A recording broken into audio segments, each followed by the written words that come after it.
A cute dog can definitely help make an otherwise unwatchable film watchable.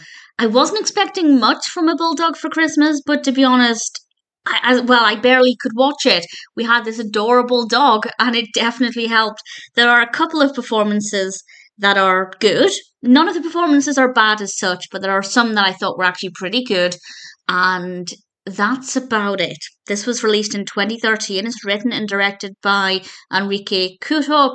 I apologize if I've mispronounced that. And actually, he gave a great performance as a character called Chips, and I'll talk about Chips in a moment. And this is about a family who come together for Christmas, and we have two daughters who are basically polar opposites of one another, and there's also a problem with the house, and they might need to sell the house, and there's some family drama that I do not care about. That part of it, I guess, it's well enough written. I can't say that part of the narrative develops badly or anything, because it doesn't. It's just boring. The only family member I liked, well, there were two. One was the mother, and I didn't catch the mother's name. I actually went back to start to watch the film again so I could try and get the mother's name so I could name the actor. But unfortunately, I got 15 minutes into watching it again and I just couldn't. So I apologise for not being able to name the people who stood out apart from Henrique Couto as Chips, the mother, and the daughter who doesn't turn into a dog. They give really good performances that I actually really enjoyed watching. The other characters were not interesting. I didn't really like them. I didn't really care for them. There's a romantic aspect between one of the daughters and her partner, and that part of it was fine as well. It wasn't very interesting. The main narrative, though, focuses on the other daughter who doesn't want to be there. She doesn't care about the holidays. She's got a terrible attitude, and while she's being a grump and having a mood somewhere on her own, she meets Chips, our magical character, who puts a spell on her. And I have to say, Chips was brilliant as a character. I really liked him and wished he was in it more. And the next thing she knows, she wakes up in the morning and she is a bulldog. And we have our bulldog. And the bulldog is ridiculously cute, absolutely adorable. According to IMDb, the bulldog is played by a dog called Prince Max, which is just the cutest name ever. So the dog actually put a smile on my face and made it watchable. The film is nowhere near enough about this bulldog. The bulldog is obviously a dog, and therefore people can talk more candidly around the dog, and the dog hears things that perhaps wouldn't otherwise hear.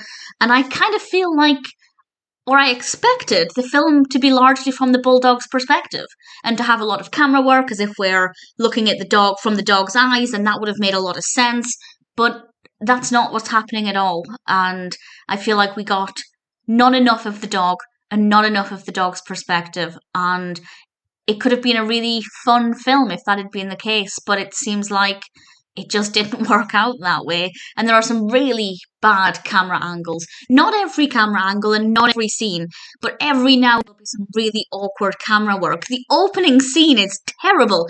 We get this establishing shot in the first scene of an airport, fair enough, and then we hear overhead the tannoys or the announcements, and then we see the daughter, who gets turned into the dog later on a sofa.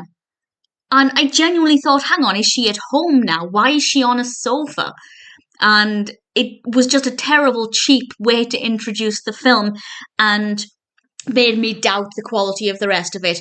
Nevertheless, I went in with an open mind, and as I said, there were some scenes that are okay, some scenes that are filmed well enough, and there are some characters, or some performances at least, that I enjoyed watching. And the dog, always loved the dog. But the actual narrative was just kind of boring, not bad as such, just not fascinating. The bulldog aspect was not utilised anywhere near as much as it should have been, and there is some really awful camera work. So, would I recommend it? Yes, but not for the right reasons. I'm not recommending it because it's a good film. But we do have, as I said, some good performances and a beautiful dog. But if you're looking for one of those films that's just so bad it's good, I'd say give it a go. Now, as I said, I tried watching it a second time just to catch the mother's name so I could then marry it up with her name on IMDb and tell you the actor's name. but I couldn't. I couldn't get past the first 10, 15 minutes of rewatching it, so I won't be watching it again. Please do tell me the mother's name, the actor who plays the mother, and the other daughter who doesn't get turned into a dog, if you know, and I will gladly, thank you for that information. Yes, I'd recommend it if you're in the mood for something bad. So bad it's good. With a cute dog. So bad it's good, and you have an adorable bulldog. So it's not all terrible. And we do have a nice amount of Christmas, credit where it's due. They're not just shoving Christmas in the title to market the film, because a lot of films will do that. They'll say, hey, this is the Christmas film. And then all you have is one Christmas tree 5 minutes before the end. That's not the case here. They made the effort to make it feel very Christmassy. So credit where it's due. That worked quite well. I think I enjoyed it, but it's not a good film. It doesn't matter why we enjoy a film as long as we enjoy it.